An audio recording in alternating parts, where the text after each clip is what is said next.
Pernah tak kau tengok kawan beli rumah pertama? Mula-mula nampak macam impian tercapai, tapi makin lama, makin lesu. Gaji habis bayar ansuran, nak bercuti pun takut, simpanan makin susut, muka pun dah tak ceria macam dulu. Kau mula sedar, ini bukan bahagia, ini beban. Bukan cerita luar biasa, ini realiti ramai anak muda. Mereka fikir beli rumah tu lambang kejayaan, tapi tak ramai sedar, rumah juga boleh jadi perangkap. Mak ayah selalu pesan, beli rumah sebelum kahwin. Tapi jarang orang ajar cara beli rumah dengan bijak. Kita disogok dengan iklan mampu milik, cashback, diskaun dan janji manis. Gaji ke 3,000 boleh beli rumah 300k. Tapi tak ada yang cerita pasal stres selepas beli. Ansuran terlebih bajet, lokasi menyusahkan, kos tersembunyi atau projek terbengkalai. Ramai tersekat bukan sebab tak mampu tapi sebab tak tahu. Jadi aku nak kongsikan 7 peraturan penting sebelum kau beli rumah pertama. Ini bukan teori. Ini hasil pengalaman sendiri dan cerita orang yang dah merasa perit. Pertama, jangan beli sebab tertekan.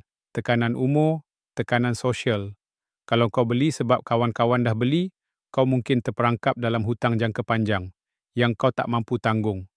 Rumah bukan perlumbaan. Beli bila kau betul-betul sedia. Yang kedua, pastikan ansuran tak lebih 30% daripada gaji bersih. Gaji 3,000, maksima ansuran 9%. Kalau lebih, itu bukan rumah, itu beban.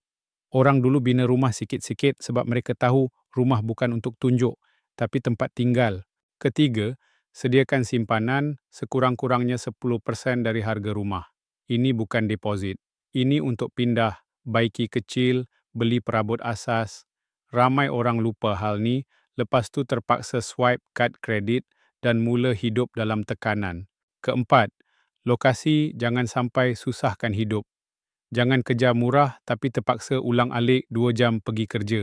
Masa, tenaga dan kos minyak pun mahal. Kalau tiap hari penat atas jalan, rumah tu sebenarnya lebih mahal dari yang kau sangka. Kelima, ambil kira semua kos tersembunyi. Cukai pintu, cukai tanah, insurans, penyelenggaraan, MRTT, guaman. Jangan tengok ansuran saja. Tengok kos keseluruhan.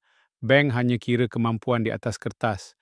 Yang rasa beban tu kau. Keenam, semak betul-betul reputasi pemaju.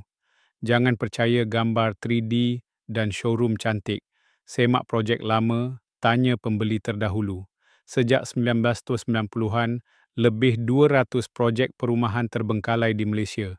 Jangan tambah angka dalam statistik tu. Ketujuh, beli ikut fasa hidup. Kalau bujang, rumah kecil yang boleh disewa pun cukup. Kalau baru kahwin, beli ikut keperluan, bukan ikut angan-angan. Rumah pertama bukan rumah impian.